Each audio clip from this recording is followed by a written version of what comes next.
कहीं आपको डिस्पैरिटीज दिखती हैं? नहीं सर, मुझे ऐसा लगता है कि बेसिक स्ट्रक्चर हमारे संविधान की जो मूलभूत विशेषताएं हैं उनको प्रिजर्व करता है। तो इसके लिए, और हमारे सर संविधान में ये नहीं कहा गया है कि हमारी पार्लियामेंट सोवरेन है, तो इसलिए sir separation of power, check and balance बनाए रखने के लिए बेसिक स्ट्रक्चर जरूरी है। क्योंकि सर कभी कभी ऐसा होता है कि पार्लियामेंट में जो गवर्नमेंट होती है वो बहुमत में होती है। पार्लियामेंट सॉवरेन नहीं है, लेकिन हम तो डेमोक्रेटिक सोसाइटी हैं, ये तो सैक्रोसैंक्ट है ये चीज़। Yes sir. फिर भी आपको लगता है कि सुप्रीम कोर्ट का जो पोजीशन है वो काफ़ी हद तक ठीक है?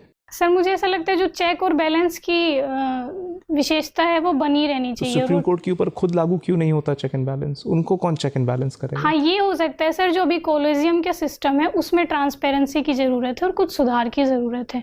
तो हम एनजेसी को लागू कर सकते हैं, लेकिन कुछ सुधारों के साथ, जिसमें सर जुडिशरी का भी रिप्रेजेंटेटिव हो और एग्जीक्यूटिव का भी रिप्रेजेंटेटिव हो।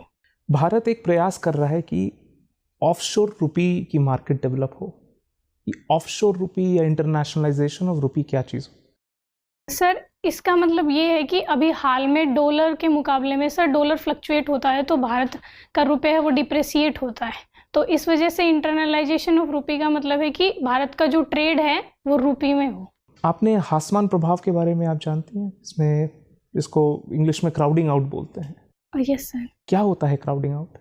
ये सर ऐसे होता है, जो फाइनेंशियल मार्केट में जब गवर्नमेंट ज़्यादा डेब्ट ले लेती है तो प्राइवेट इन्वेस्टमेंट के लिए कम स्पेस बचता है, उसको क्राउडिंग आउट इफेक्ट कहते हैं। सपोज कुछ एक फिक्स सेविंग है, सरकार अगर उस सेविंग से बोरो कर रही है, यस सर, इकोनॉमी के लिए तो अच्छा ही होना चाहिए, सरकार भी प्रयास कर रही है, सिग्नलिंग दे रही है मार्केट को कि उसका विश्वास है। Yes sir. तो फिर इसको इतना नेगेटिव क्यों देखा जाता है क्राउडिंग आउट को? सर इसको नेगेटिव इसलिए माना जाता है क्योंकि गवर्नमेंट के पास बेसिकली कल्याणकारी कार्य करने होते हैं। उसके पास सर जब कल्याणकारी कार्य करता है तो कैपिटल एक्सपेंडिचर के लिए कम पैसा बचता है, और इंफ्रा के डेवलपमेंट के लिए प्राइवेट सेक्टर का इन्वॉल्वमेंट बहुत जरूरी है। तो आपको लगता है कि कैपिटल इन्वेस्टमेंट्स वगैरह के लिए प्राइवेट सेक्टर ज़्यादा सुदृढ़ है या ज़्यादा अच्छे से कैपिटल एलोकेशन कर सकता है और सरकार नहीं कर सकती है? नहीं सर, ऐसा नहीं मानना है मेरा कि सरकार नहीं कर सकती, लेकिन इसके लिए प्राइवेट सेक्टर का इन्वॉल्वमेंट बहुत ज़रूरी है। मतलब हम पब्लिक प्राइवेट पार्टनरशिप ये सब करके कर सकते हैं। मेरा आखिरी प्रश्न चाइना को लेकर है। Yes sir. चाइना के इंकर्जन्स हुए हैं अभी हाल फिलहाल में भी। लगभग साल में कितने इंकर्जन्स होते हैं जो चाइना की तरफ से लगातार रहते हैं? सर ऐसे कोई फिक्स तो नहीं है। लगभग रेंज क्या होती होगी? 2, 3, 4, 5? सर 2-3 सैकड़ों में होते हैं। रिपोर्ट कुछ होते हैं, बाकी नहीं। अच्छा, ये वुल्फ वॉरियर डिप्लोमेसी के बारे में जानती हैं? Yes sir. ये वुल्फ वॉरियर नाम कहाँ से पड़ा? सर ये बेसिकली कोई मूवी थी चाइना में, उसके इसका कोई प्रत्यक्ष एग्जांपल दीजिए ना, जहाँ पे वो वुल्फ वॉरियर बन के उनके डिप्लोमेट्स हम पे अटैक किया हो, भारत के डिप्लोमेट्स पे। कहीं ऐसा हुआ है क्या?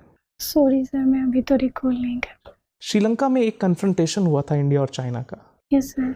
उसमें काफ़ी तीखी टिप्पणी दोनों तरफ से डिप्लोमेट्स ने करी थी ट्विटर पे। क्या कॉन्टेक्स्ट था, कुछ आपको ध्यान है? Sorry sir. Thank you. Sorry. Divya, yes ma'am. ये बताइए, एक तो होता है फॉरेस्ट कंजर्वेशन रूल्स 2022 में जो आए हैं,